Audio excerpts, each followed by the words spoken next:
नमस्कार, मैं हूं संजय शर्मा। आप देख रहे हैं 4 PM न्यूज़ नेटवर्क।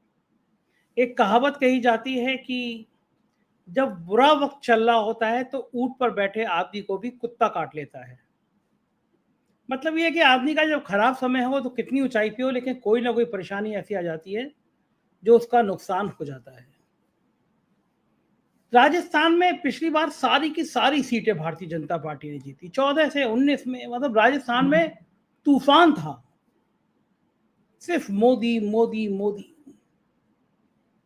मोदी के जो परचम राजस्थान में लहरा रहा था, उसने ये दिखा दिया था कि कितने लोग दीवाने हैं। सारी सीटें, किसी राज्य में सारी सीटें जीत जाए आप, बहुत बड़ी बात होती है।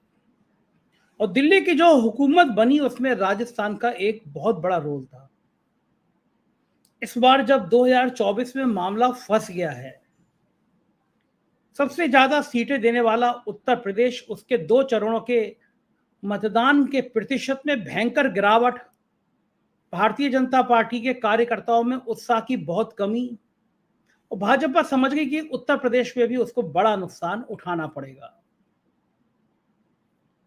महाराष्ट्र में हालत बहुत खराब, बहुत का मतलब बहुत खराब। बंगाल, बिहार, कर्नाटक, ये वो राज्य हैं जहां पे बड़ा नुकसान। तब लोग मान रहे थे कि राजस्थान एक ऐसा राज्य है कि जहां की सब सीटें में आ जाएंगी, लेकिन कभी कभी अति उत्साह कह लीजिए, अहंकार कह लीजिए, ये ऐसी चीजें होती है ना जो आदमी का कबाड़ा कर देती है।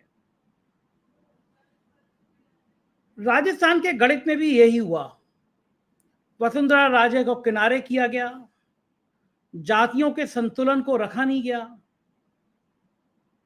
एक नौजवान भाटी ने पूरे देश में तहलका मचा दिया, उसके जहां खड़ा हो जा रहा है हजारों लाखों की भीड़ आ जा रही है। देश भर में उसका डंका बज गया। और तब समझ में आया कि राजस्थान में भारतीय जनता पार्टी 1 दर्जन सीटों पे फंस गई है, और आधा दर्जन से ज्यादा सीटों पे उसकी हार लोग बता रहे तय है। जब एक एक सीट की मार हो रही है, एक एक सीट आगे पीछे होने से तापमान गड़बड़ा रहा है, मोदी जी का, शाह का तापमान बढ़ रहा है, ऐसे में सोचिए 7-8 सीटें अगर किसी राज्य से हाथ से निकल रही हो तो उसका क्या संकेत है। वसुंधरा राजे की जो उपेक्षा की गई, वसुंधरा राजे को जो किनारे किया गया, एक नए मुख्यमंत्री का प्रयोग किया गया और मुख्यमंत्री चल नहीं पा रहा। कांग्रेस की लोकप्रिय नीतियां जो थी, बहुत सारी योजनाएं थी, उनको बंद कर दिया गया। चुनाव में जो झूठ बोला गया वो कहीं लोगों को दर्द दे रहा है कि चुनाव में बड़े बड़े वादे किए गए थे, सिलेंडर से लेकर योजनाओं तक, वो पूरे नहीं हो रहे हैं।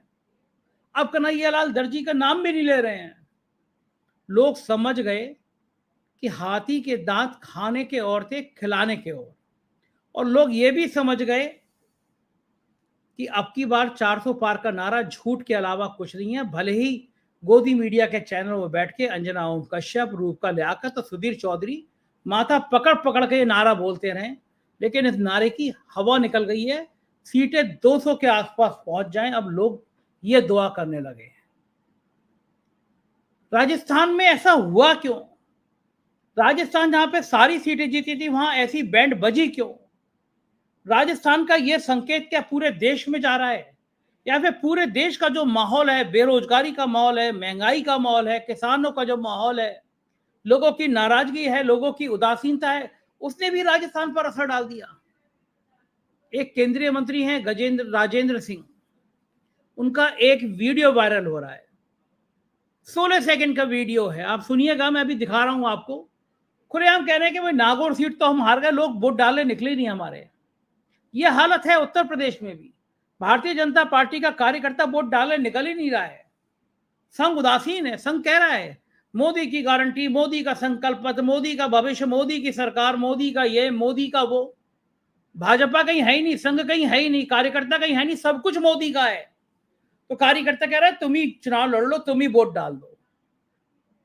लोग हैरान है संघ और बीजेपी के कि संगठन से बड़ा व्यक्ति कैसे हो गया। मंत्री महोदय समझ गए कि नागौर की सीट तो गई, और नागौर ही नहीं, राजस्थान की 1 दर्जन सीटें बहुत बुरी तरह फंस गई हैं।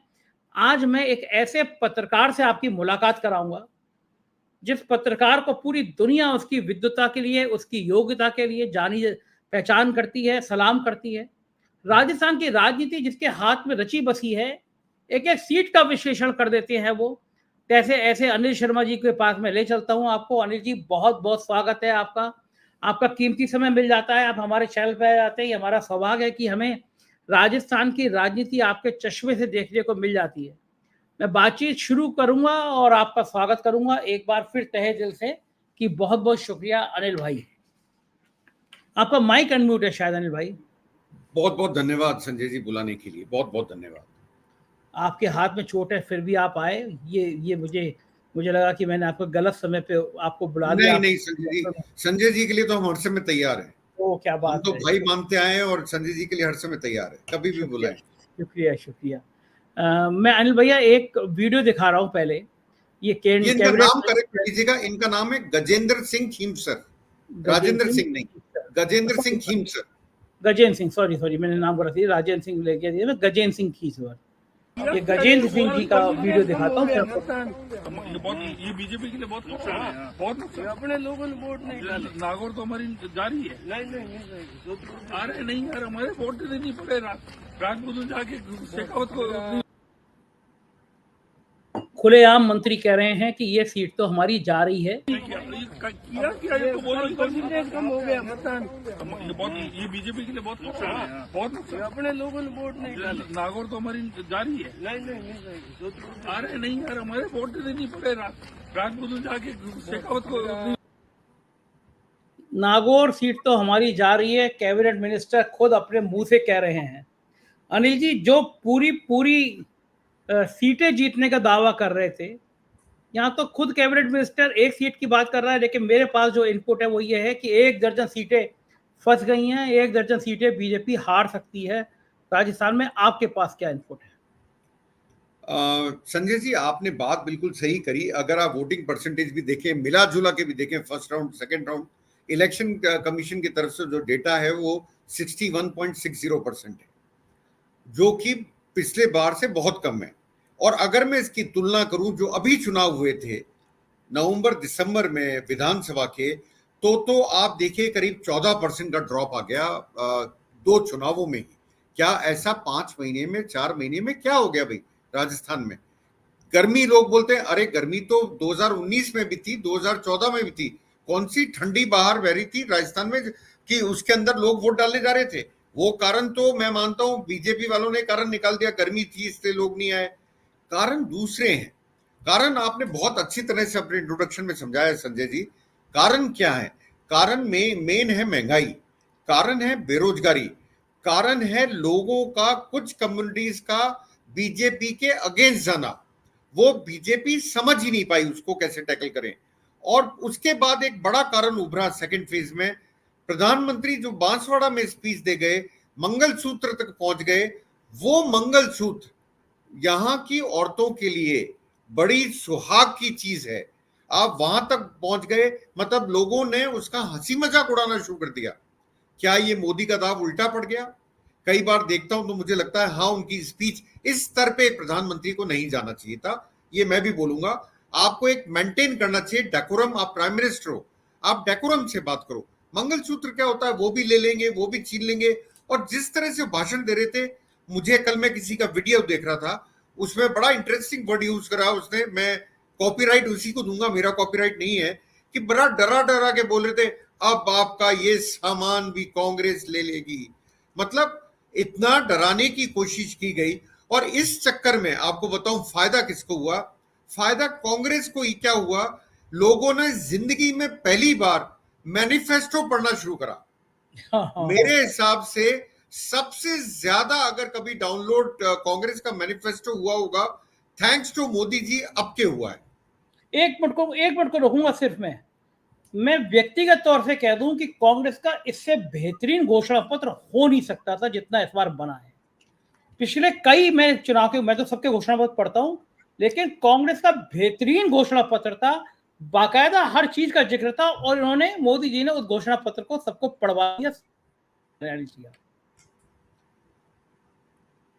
नहीं, बिल्कुल सही बात। और मेरा कहना संजय जी यही है, पढ़वाया किसने, मार्केटिंग किसने करी उनकी मैनिफेस्टो की? कांग्रेस को नहीं करनी पड़ी। अब के अब के कर गए अमित शाह, जेपी नड्डा और नरेंद्र मोदी। लोगों ने कहा साहब ये मुस्लिम लीग का इसमें हवाला है और मुसलमानों के लिए कुछ है, तो लोगों ने बड़ा डाउनलोड करा उसको, और जब उनको पढ़ा तो जो आपने बोला उनको लगा अरे इसमें तो कई चीजें अच्छी हैं।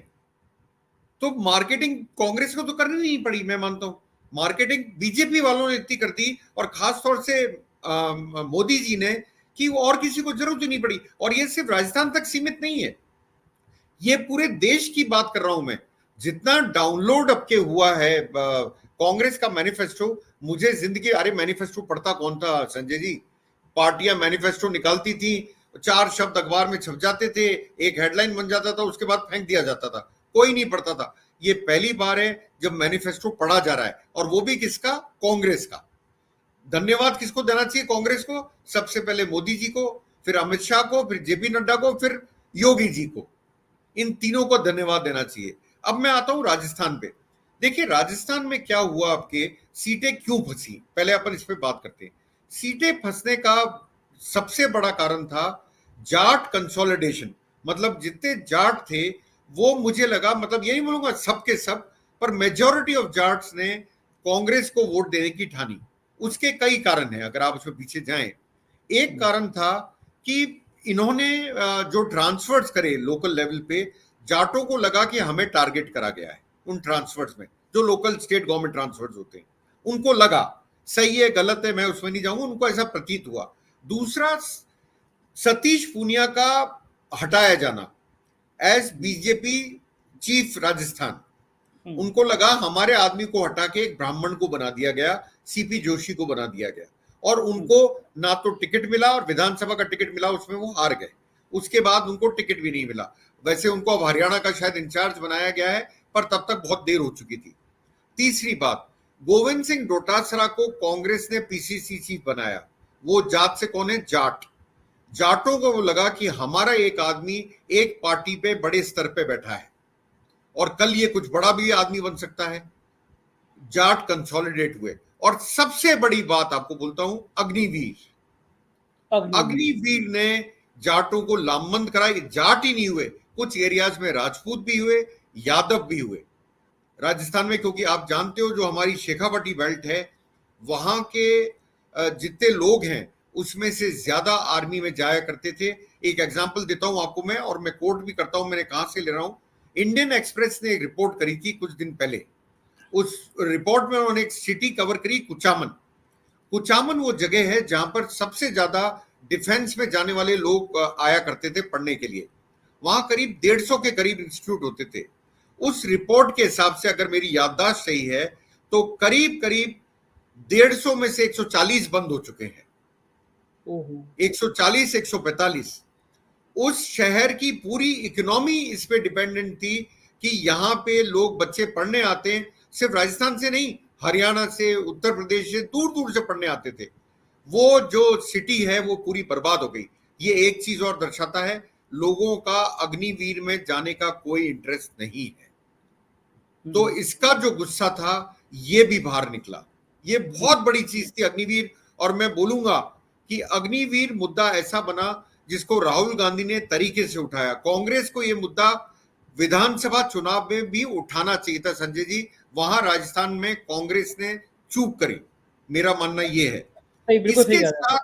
इसके साथ SC STों में एक डर फैला कि ये संविधान को बदल देंगे। पहला ये डर था। दूसरा डर था हमारा रिजर्वेशन खत्म कर देंगे, या अगर ये नहीं करेंगे तो ये प्राइवेटाइज करने लग गए हर चीजों को, तो हमारे को रिजर्वेशन मिलेगा ही नहीं। ये जो डर था ये SC ST में घर कर गया बिल्कुल दिमाग में। ये मैं आपको फर्स्ट हैंड इंफॉर्मेशन दे सकता हूं, क्यों SC ST मेरे माता जी के देहांत पे जो कुछ महीने पहले हुआ है उसमें मेरे से मिलने आए थे। उनका क्वेश्चन ये था, क्या ये खत्म कर देंगे? क्या ये आखिरी चुनाव है भैया, इसके बाद चुनाव नहीं होगा? मतलब इतना डर उनमें पहुंच गया था। तो SC ST भी लामबंद हुए।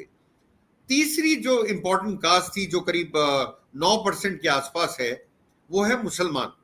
वो आप जानते हैं माइनॉरिटी वैसे भी बीजेपी को वोट देती नहीं है, और वो देगी भी नहीं। ये तीनों अगर फैक्टर आप काउंट कर लेंगे तो मुझे लगता है कि फिर बीजेपी की जीत बड़ी मुश्किल हो जाती है कई सीटों पे। संजय जी, भाजपा ने तो ये सपने में भी नहीं सोचा था, क्योंकि वो तो सारी की सारी सीटें काउंट कर रहे थे। उनको लगा था 25 की 25 सीटें जीतनी है राजस्थान में। बिल्कुल सही करें संजय जी। और इन्होंने ये अकल भी नहीं लगाई कि ये कॉन्स्टिट्यूशन वाला जो मुद्दा है, ये मुद्दा बन के उभर रहा है। आप देखिए उसके बाद में मोदी जी ने बोलना शुरू करा, अगर अंबेडकर जी भी नीचे आ जाए तो भी कॉन्स्टिट्यूशन नहीं बदला जाएगा। पर तब तक मैं मानता हूं देर कर चुके थे। अब के मुझे लगता है और अब के कोई ये कोई संजय, बात थोड़ी ना होती है कि बाबा साहब आ जाए नहीं बदल सकता। वो आपने एक मैसेज दे दिया। दूसरी बात अनिल जी, एक बात और है, आपके एमपी, अयोध्या के एमपी कह रहे हैं संविधान बदलेंगे, हम 400 सीटें आ जाएंगे। अनंत हेगड़े कह रहे हैं। आपके मेरठ से जो भगवान राम का आप जो कर रहे थे अभिनय, अरुण गोयल कह रहे हैं हम ज्यादा सीटें आ जाएंगे, में संविधान बदलना है। आपके भरोसा नहीं है ना असल में लोगों को, कि आप कहते हैं पहले निचले स्तर पर टेस्ट करते हैं, वो टेस्टर होता है ना, डाल के करंट देखते हैं कि करंट है या नहीं है। जब करंट होगा तो ये काम कर देंगे। इनकी संघ की, आरएसएस की और बीजेपी की पॉलिसी रहती है, एक मुद्दा हवा में छाल दो, जनता में जाने दो, निचले स्तर संजय के जी, कार्यकर्ता, निचले स्तर के नेता बात करेंगे। संजय जी, ये बात आपने बहुत सही बोली। देखिए मेरे को करीब करीब 35 साल हो गए जर्नलिज्म में। मैंने बीजेपी की गवर्नमेंट्स कई देखी राजस्थान में, और यहाँ एक आदत थी, एक स्टेटमेंट छोड़ दिया जाता था और अखबारों में फ्रंट पेज पे छप जाता था। उसका फीडबैक जब नेगेटिव आता था तो कहते थे हमने कहा ही नहीं है, ये तो गलत छाप दिया गया है, हमारा ये लेना देना नहीं था। तो ये बीजेपी की अभी नहीं, बीजेपी की टैक्टिक्स में देखता रहा हूं। देखिए मैं पत्रकारिता में आया हूं करीब 1988 में, 1988 में। तब से मैंने कई सरकारें देखी बीजेपी की स्टेट लेवल पे। उनका काम ही होता था, एक सुर्रा छोड़ दो, कल अखबारों में छप जाए, फिर उसका फीडबैक देखो क्या आता है। अगर पॉजिटिव आता है तो आगे बढ़ा लो, अगर नेगेटिव आता है तो बोल दो हमने कहा ही नहीं, तो गलत समाचार है सारा का सारा। तो वही टेस्टर जो था, वो टेस्टर अब के भी यूज करा गया, पर इन्होंने ये समझ नहीं लगाई वो उल्टा पड़ रहा है। और इसलिए न्यूट्रल और अर्थ दोनों आ गए टेस्टर में। बिल्कुल। और उसके बाद में इनको हर जगह जाके बोलना पड़ा बाबा साहब अंबेडकर भी आ जाए तो भी संविधान नहीं बदला जा सकता, वरना इनको जरूरत क्या थी बोलने की? इनको कोई जरूरत नहीं थी। ये बोलना इसलिए पड़ा, इनके पास फीडबैक आया कि मार्केट में लोग ये बोल रहे हैं जो मैं बोल रहा हूं। यही बात लोग बोला करते थे कि ये संविधान को बदल देंगे और हमारा रिजर्वेशन किसी ना किसी तरह से खत्म कर देंगे। आज वही मोदी जी बोल रहे हैं अंबेडकर जी आ जाए तो चेंज नहीं कर सकते। राजस्थान में ये मुद्दे, महंगाई, संविधान और बेरोजगारी, और उसके साथ साथ comparison between two governments, Ashok Gehlot और भजनलाल गवर्नमेंट जब हुआ, आपको तब चिरंजीवी योजना मिलती थी 25 लाख की। आज कहां है वो? मिलती है, नहीं मिलती है, लोगों को पता नहीं। शायद मिलती हो, शायद ना मिलती हो, लोगों को पता ही नहीं है। और आप देखिए इसके ऊपर भी मोदी जी एक ट्वीट करते हैं थोड़े दिन पहले, उसमें लिखते हैं 70 साल के जो बुजुर्ग हैं, मेरे से उम्र में बड़े हैं, मेरे माता पिता के हैं, उम्र के हैं, वो खुद कितने साल के हैं? 73 74। उनके माताजी पिताजी इस उम्र के कैसे हो सकते हैं? पहली बात। दूसरी बात, वो कहते हैं उनको आयुष्मान योजना में मैं 5 लाख का बीमा करा के दूंगा।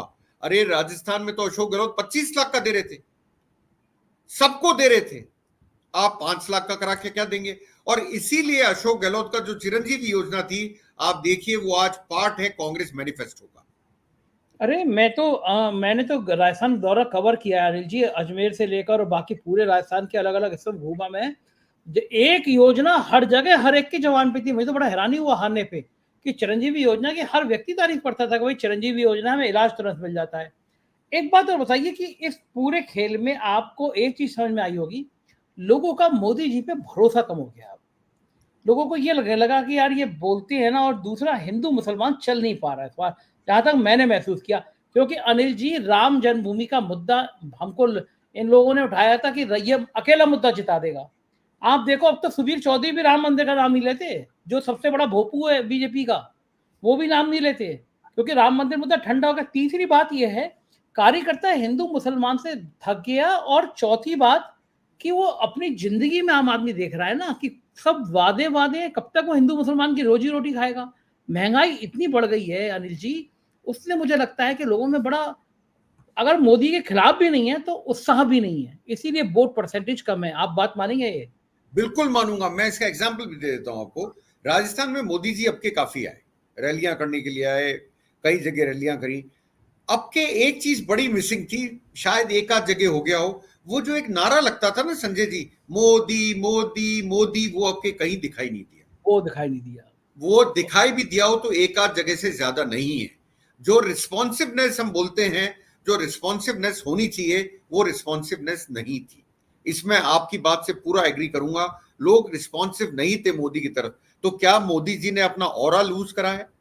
क्या वो अपने डिक्लाइन पे हैं? मुझे कुछ ऐसा ही प्रतीत होता है। अब वो उत्साह भीड़ में नहीं आता जो पहले आता था। मैं कहूंगा रविंद्र सिंह भाटी बाड़मेर में ज्यादा उत्साह पैदा कर पाए मोदी जी से, तो मतलब अगर मैं कंपैरिजन करूं तो।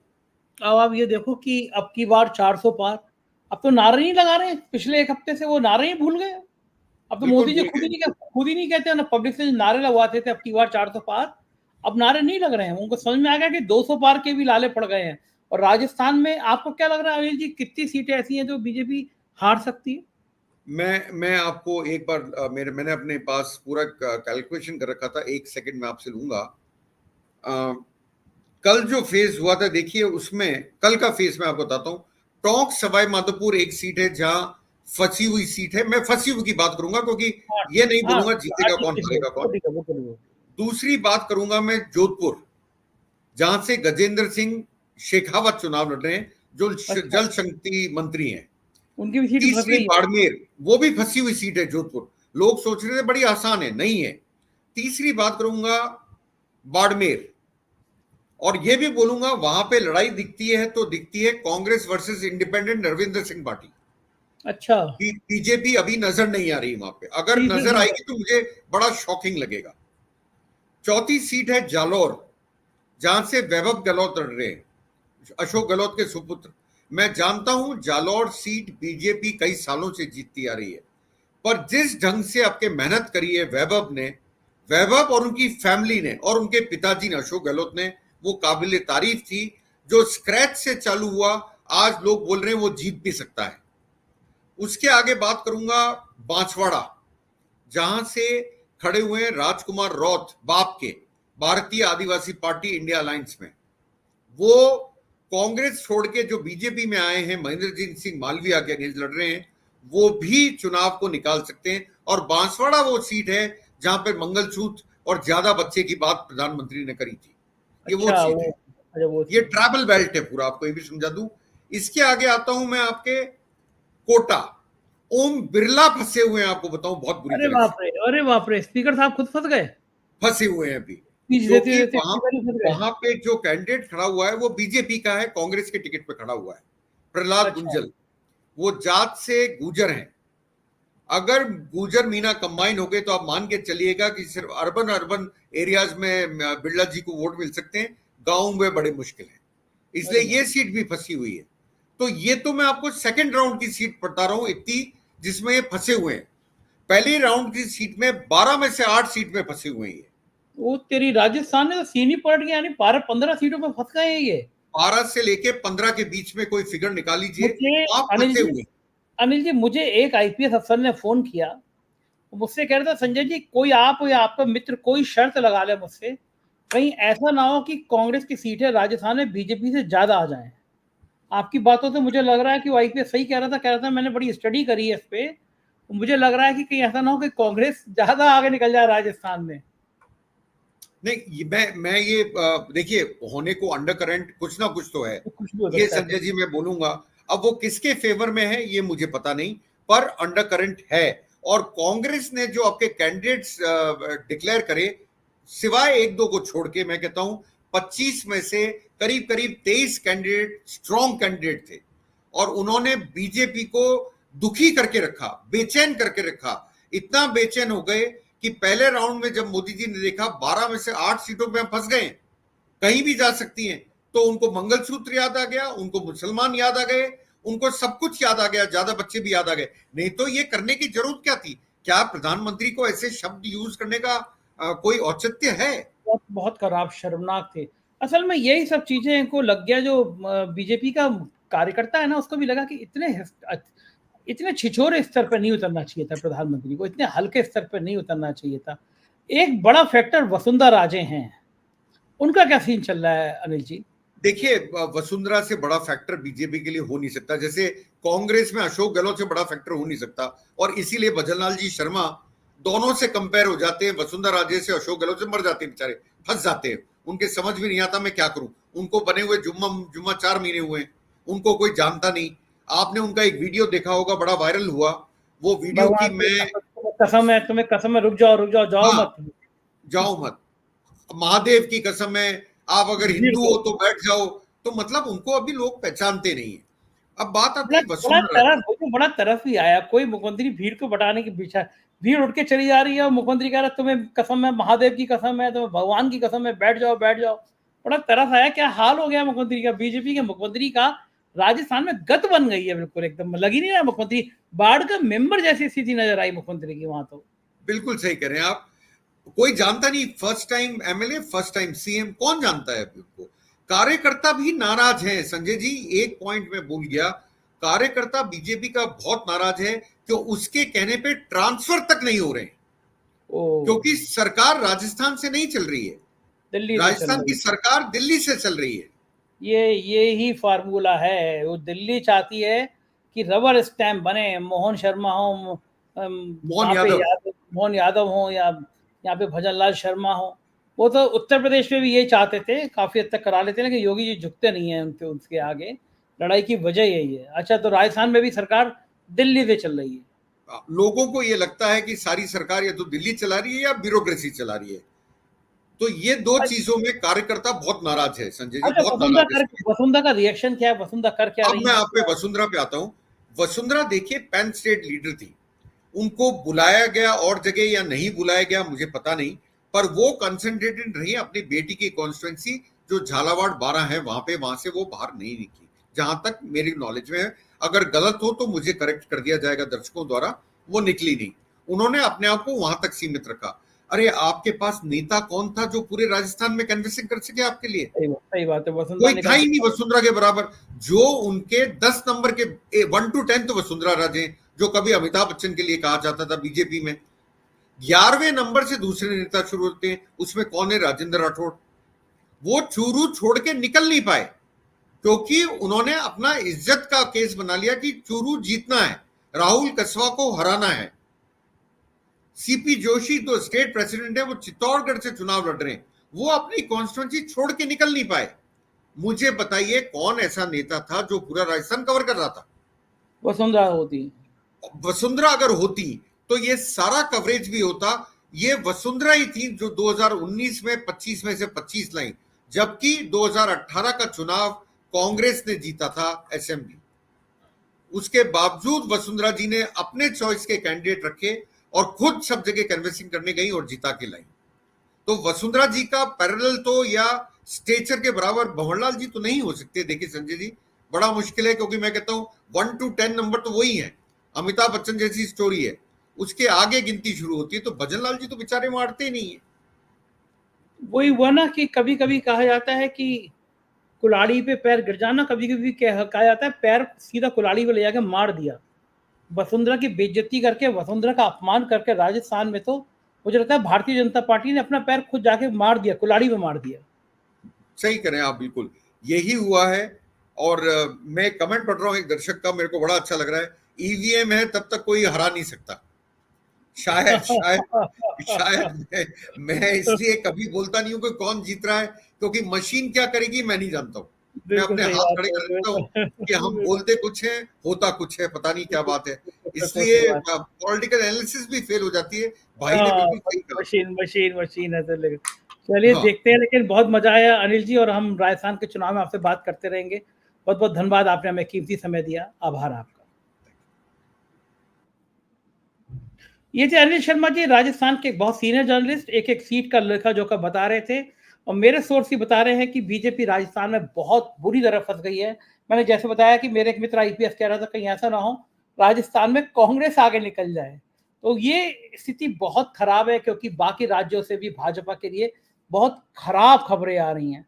400 पार का नारा भूल जाइए, सपने में देखिए 200 पार के नारे को जरा असली जुमला पहनाइए। देखते हैं राजनीति में क्या होता है, लेकिन बहुत बहुत शुक्रिया आपका, अपनी राय से बताइएगा कैसी लगी ये खबर आपको। बहुत बहुत शुक्रिया, चैनल को ज्वाइन कीजिएगा। सब्सक्राइब करिएगा। Thank you.